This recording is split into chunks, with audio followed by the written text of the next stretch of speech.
I'm Tom. And we are VIMTV, Velocities in Music. Today, we're going to review the new album from an artist called Youth Lagoon called the Year of Hibernation. Tom, can you give us some background on what and who Youth Lagoon are? Yeah, Youth Lagoon originated as Trevor Powers, just this young kid. I think he's in his lower 20s, making music in his bedroom, basically. Just kind of one of those success stories where he put his stuff up online, people liked it, the right people heard it, now he has a record deal. I'm jealous. Stuff worked out for him. That's great. I'm happy for the guy. Now I believe he's touring with a more full-fledged band, to some degree at least. I don't really have the details on it, but I know he's got some support for the road and doing well for himself. And I think that the thing that really got people into this album is this very authentic and sincere kind of nostalgic mood.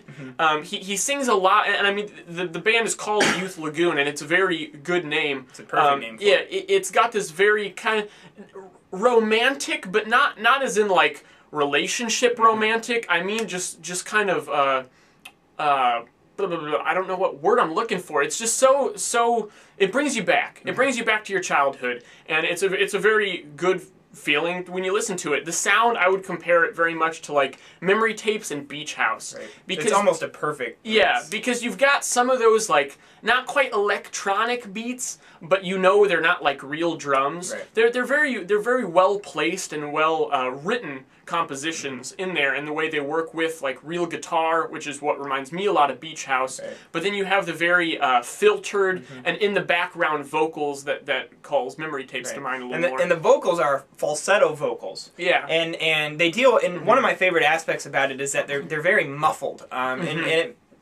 The thing about muffled vocals, or any sort of vocals, like if you listen to the band Year, that falsetto, that's so in the mix that it's hard to hear and almost hard to distinctly hear what they're saying. It forces the listener to actually listen harder, listen more closely, so that you can decode some of the things that that the vocals are saying.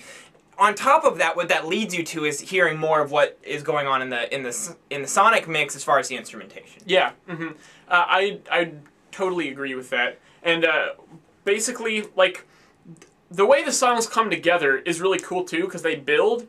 I think that he overuses that a bit. He does. But what works with that as far as the song structures and the way they lay out is that you don't get a lot of ridiculous repetition within the songs. In fact, while the vocals definitely are a standout in the places where they are, he doesn't overuse his own vocal ability. Right. There's lots of dead spots where, dead as far as vocals are concerned, where the instrumentals are allowed to shine through. And a lot of times what happens is that these songs are set up just with like a really nice guitar melody, and then the vocals will come in, and then that will continue for a while, and then all of a sudden he just drops this beat on you. It's almost, it sounds nothing like, but it's similar to how a dubstep song is structured, where they just drop a beat in at some point in time, and it's a really heavy beat, boo, boo, boo, boo, something like that that structures the song, and it adds this emotional appeal. And then other instrumentals are added in. A lot of stuff is done with the production to make these really euphoric, climactic experiences. Now, for me, I felt like, while that was great, and on a couple tracks, specifically track 4, 17, and track 7, Montana, it's only 8 tracks, and these songs really take up a nice bit of time.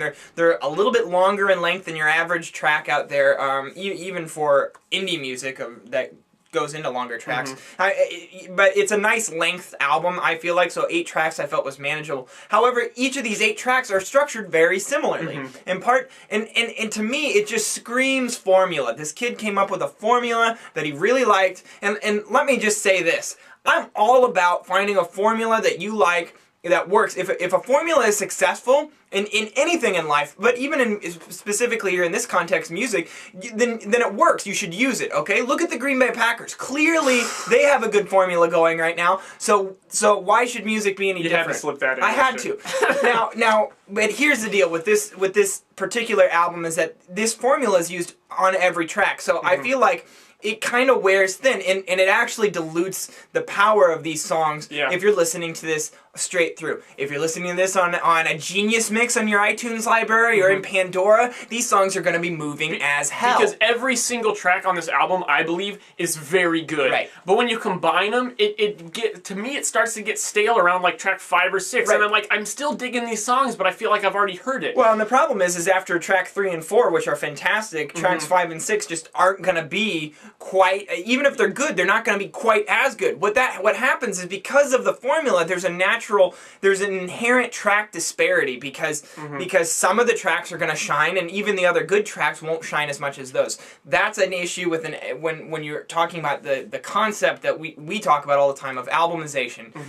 It just kind of erodes the just natural integrity of the sound. And that kind of hints to my big gripe, which I want to take a minute and give kind of a comparison, that if you'll just roll with me here, at first it's not going to seem like it's going to make a lot of sense, but I promise you it will. When I was listening to this album, I'm like, it just bothers me because I feel like he's recycling the same mood over and over again. And so the album I want to compare it to, while there's almost no stylistic similarities, is Green Day's Dookie. I've been listening to that album a lot lately. Even if you're not a big Green Day fan, I don't blame you, first off. I can understand why you wouldn't like the band. And if you're not familiar with that album in particular, it spawned such hits as Basket Case, Long View, Welcome to Paradise, When I Come Around. I mean, it was a huge album back in 1994. It has proved itself to kind of be a classic in a lot of circles. But the reason I bring it up is this. I think that while stylistically these albums are nothing alike, they actually deal with a lot of the same subject matter.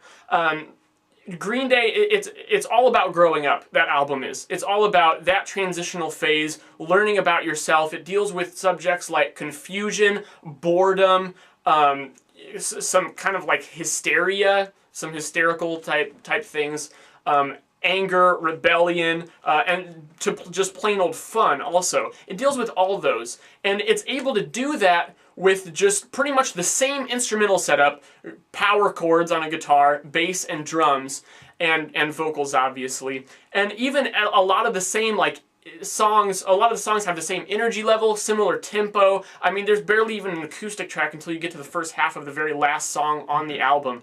And yet somehow I feel like that album is able to accomplish those moods so much more through the lyrics and just the subtle changes in the songs. Now here, I feel like this guy has a much wider sound palette to work with, and yet he's just doing the same thing over and over again. And so thinking, you know what, if Green Day can somehow, with power chords, bass, and drums, come up with an album that is able to portray all these different aspects of growing up, and yet this guy with an entire array of instruments, recording them one at a time by himself, doing all the songwriting, can only come up with the same nostalgic sentiment 8 times with the same kind of crescendo song structure where it starts at nothing, builds, drops off, next song starts at nothing, builds, drops off.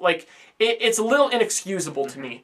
And that brought it down quite a bit. Now, I would say I still enjoyed this album overall, but that definitely kept it out of the 80s for me. Right, and to clarify, I have another criticism about the production. I feel like the production is just a little, it's kind of gross sounding at times. There's a lot of raspiness. It's like everything is in the red, similar to how Embryonic by the Flaming Lips or even Treats by Sleigh Bells was produced, to where it's just in the red. It's supposed to be just not sounding good. It's fuzzy and muffled because it's just way too either. It's like overdriving. Right. Yeah. And personally, that's kind of a catch-22. There's things I like about that because it makes it sound unique, and there's things where it kind of makes it sound gross at times too. So I'm kind of 50-50 on that one. But overall, we're talking about all these criticisms. When it comes down to it, some of these tracks just hit you. Yeah. And there's something to be said about that. That level of X factor that this album has is quite impressive. So I'm really excited to see future Youth Lagoon albums and to see where this sound goes, because right now I find it really enjoyable despite its apparent shortcomings. Yeah. I'm sitting at a 78. I like this, I think, a bit more than you, Tom, but because it's just so damn catchy, I'm willing to let it slide, maybe go a little bit higher than all the criticisms I announced. Yeah. I'm going to go 72. I still think that a lot of people out there would like this even a lot more than I do. I know they already are, so definitely check this out. Yep. Tell us what you guys thought at www.velocitiesandmusic.com or youtube.com/velocitiesandmusic. Follow us on Twitter, like us on Facebook. That's where we do most of our music chatting. I'm Jake. I'm Tom. And we are VIMTV, Movie Music Critique Forward.